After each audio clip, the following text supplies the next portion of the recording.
天氣寒冷，嚟一鍋香辣嘅大蝦粉絲鍋，食完個身都暖粒粒。250g 去腸大蝦仁，洗淨之後抹乾水分備用。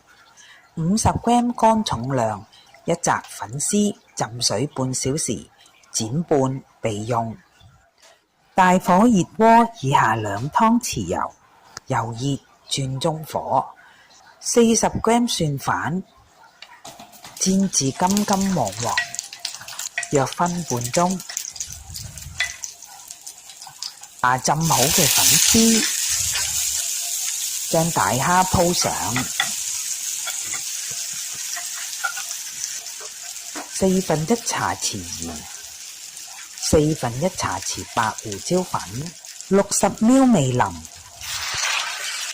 ，20g 呢個辣豆漿，蓋好，中火煮4分鐘，炒勻半分鐘。